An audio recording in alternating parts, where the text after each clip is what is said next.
Hello everybody and welcome to my review of Transformers: The Last Knight.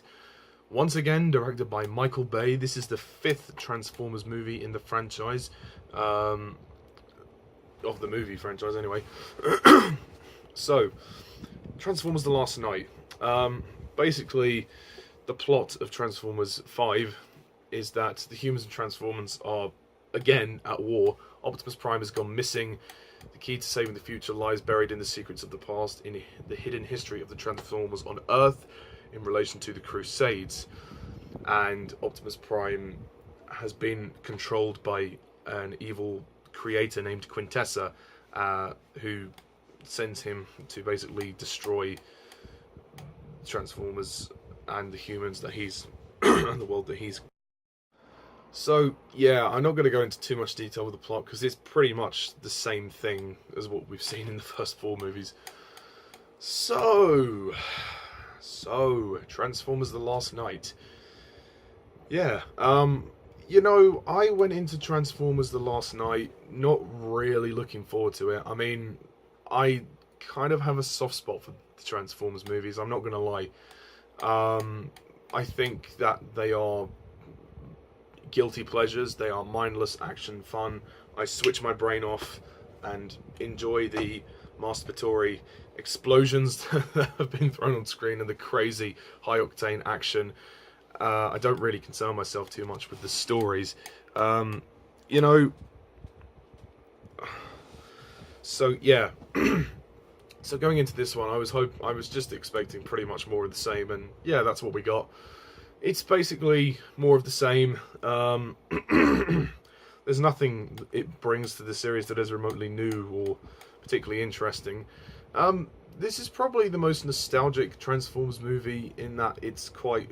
It has a lot of references to, you know, other characters. It brings in old characters such as Josh Duhamel, who reprises his role of Lennox, who was in the first 3 movies. John Turturro makes a cameo as well, which is random, but you know, he's in it. And yeah, you know, so in that sense it's nice and nostalgic. The music is great too. But I was surprised actually how much I kind of enjoyed it. I mean, don't get me wrong, this isn't really even a good film. It's not really even good. It's like, it's okay. It is neither the best nor is it the worst of the series. I think it's a major improvement over Age of Extinction. It's just kind of nothing really. It's just more of the same. So it's kind of hard to review this movie. I mean, with Michael Bay, you know, you're always going to get a film that looks visually pleasing, and I give him that. You know, the CGI and visual effects are amazing. One thing I will say, for all the shit that Michael Bay gets, one thing I'll say in his defense is that his forte is cinematography, visual effects, and to an extent action. You know, he should stick to that. I don't think he's a director. His directing and his producing is not really the best. I think his talents lie in the technical aspects of things, because the Transformers movies are all technically very pleasing. So I guess, you know, that was nice. It's always been nice to see throughout the 5 movies that they are technically very impressive. The story, whilst it's very messy and jumbled, I mean, it's what you'd expect from Michael Bay. The story is actually kind of intriguing to an extent. I mean, it's kind of bollocks, really. You know, the whole idea of the Transformers being around by the Crusades and then the dragon, and it's a load of BS. But, you know, I don't really pay too much attention to the plot. I mean, there are aspects of the plot. I mean, you know, it's fine. It's a Transformers movie. I'll just go with it. You know, they have to go and find another object, and you know, it's the same movie. It's the same movie again. It's just the rinse and repeat now. The world didn't need another Transformers movie. However, this is actually surprisingly entertaining. It's actually a lot better paced than a lot of the previous movies. I think this is probably the best paced Transformers movie since the first one, but it's not as good as the first one. It's all right. You know, I'd say I give it a pass. I'd say it's fine. It'll do. I'll write it off. But Michael Bay, please, I urge you to move on now. You've done the series, you've done 5 of these now. There's nothing else you can do. Move on. And judging by the way this movie ends, it does feel very final, even though a lot of the film is rinse and repeat. Again, the film will end with Optimus Prime's speech. It's the same freaking movie, and there's always going to be a big battle. I have to say, the characters. Okay, so once again we return to Mark Whalberg, who plays Cade Yeager, the inventor. Although in this movie he's hiding out in a car lot, and with some of the Transformers. His daughter's gone to college. He's basically trying to live undercover because the government are obviously after him for some reason, and the Decepticons are after him. And he comes across this talisman device thing, and he's kind of dragged into the story in that sense. But Mark Whalberg gave a good performance, and I actually think he was a lot better in this movie than he was in Age of Extinction. I mean, Age of Extinction was just such a bloated mess of a movie. It wasn't bad, but it was like, 2 hours 45 minutes of boom, boom, boom, boom, boom, and then with very little story whatsoever. At least this has a more intriguing story. It's not a perfect story by any means. It's not even that good, but it's 1,000 times better than the previous movie. Other characters. You have Anthony Hopkins in this movie. He plays Sir Edmund Burton. He's basically used for exposition. He's basically the exposition tool. But he does his job well, and he's quite entertaining and occasionally quite funny in some of his scenes. Yeah, Laura Haddock plays Vivian Wembley. I was surprised actually that she wasn't at all sexualized. I mean, she wears a sort of a sexy dress at one point, but again, it's nothing to the extent of Megan Fox or Rosie Huntington-Whiteley or even Nicola Peltz in the other movies. So, it's fine. It doesn't, she's fine, and her character was actually kind of interesting. Vivian, although the whole bullshit revolving around how she's the only one who can wield the staff. I just go along with it, to be honest. I don't care about the story anymore. I just watch it for the fun action. And the movie's 2.5 hours. It's not as long as Age of Extinction, thank God. If it was 3 hours, I don't think I could take it. I mean, it's great to sort of have a movie that's sort of quicker in pace, and the action isn't as in your face as the previous, well, at least the previous 2 movies, and maybe even the previous 3 movies.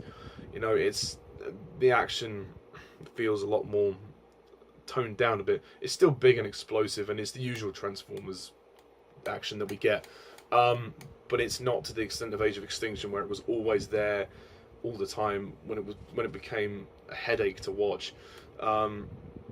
With this movie, the action is there, and then there are times when it isn't. They slow down and then they get back up, and the climax is actually really, really great. And it's not, and unlike the previous movies, it's not like a humongous battle.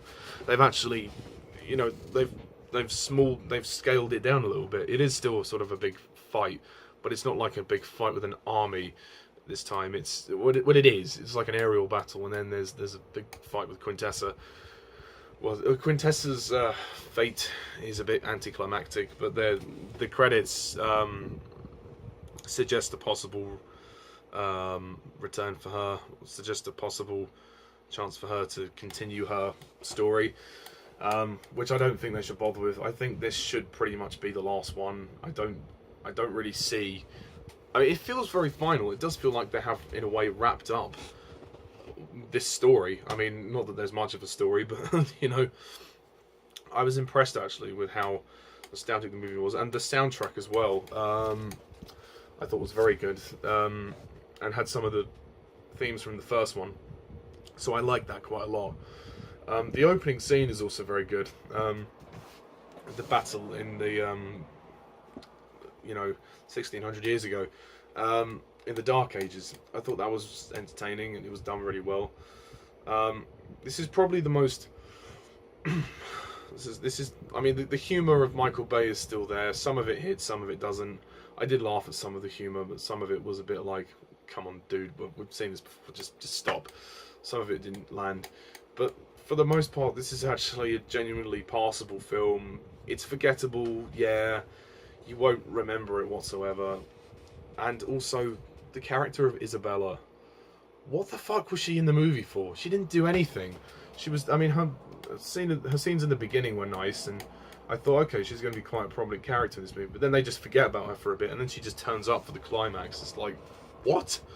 You know, she doesn't do anything. I mean, the return of Lennox was nicely warranted. And, you know, the whole Optimus Prime turning evil thing, don't let the trailers fool you. The movie's not about that. Optimus Prime was wasted in this movie. He's barely in the film, which to some might be a welcome change, but to me, it was like, what? Where was he? And when he did, you know, we've all seen the scene in the trailer when him and Bumblebee have a fight. You know, it's not really taken very far. You know, the whole him being evil thing, it could have been done so much better. So I thought that was a whole missed opportunity in itself. But you know, to be honest, by that point I thought, you know what, I just accept it because I don't care. Because Michael Bay, whilst this is an improvement, he hasn't, as a director, hasn't really improved much, to be honest. But yeah, and you know, the action is cool when it's there. You know, it's nice. The design of the movie is fine. You know, it's a lot more. You know, I mean, whilst parts of the story don't really make sense, it's more grounded than Age of Extinction was. So I give it that. I just think you've exhausted. They've just exhausted this franchise now. There is nothing else they can do. I mean, I know they're planning some more sequels. They're planning a Bumblebee movie and some Transformers 6 and 7, but it's like, no, I think this is the last one, and I'm happy for it to be the last one. I don't see this series' future happening more. I mean, this movie may well bomb at the box office. Who knows? And there's a brief cameo from Stanley Tucci, who actually played a character in the fourth one. He played a character called Joshua Joyce. He was a bit over the top in that movie, a little bit annoying. In this movie, he plays Merlin at the very start. I don't know, a little bit weird. So in the end, I mean, Transformers 5, The Last Night, it was kind of cool, it was kind of fun. It was nice to go to the UK, actually, that was cool. Some of the humour didn't land, the action was cool, the music was great. It was nostalgic, it was nice, and by the end you feel like it's wrapped up, particularly for Michael Bay. But you know, the general consensus is it's more of the same, but it's a mixed bag for me. And it's probably one of the best Transformers movies for a while. It's probably on the same level as Dark of the Moon, maybe a little bit stronger. I don't know, to be honest. And it's not as long, which is good. It's still long. You still feel the length. There are some moments when it does sag. It does get a bit sluggish at points, but for the most part, this is probably as good as it's going to get. It's not going to get any better than this, to be honest. I'm going to score Transformers 5 The Last Night a respectable 6 out of 10.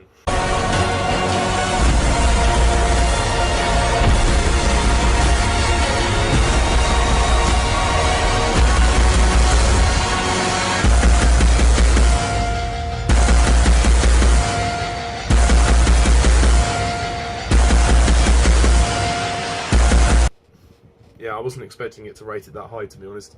I would say if you are a die-hard fan of these movies, you'll probably love it. Or if you're a Transformers fan, give it a shot. But it's don't expect too much, to be honest. It's more of what you've seen in films 1 to 4. So yeah, so that's really it, guys. That's my review of Transformers 5: The Last Night. I have reviewed the first 4 movies on my channel, so if you want to check those out, they are in the playlist, and they're on my channel. Also, I will be doing a ranking of all 5 Transformers movies, so stay tuned for that. And thank you guys all for watching, and until then, I'm Mr. TARDIS11. Thank you, and see ya.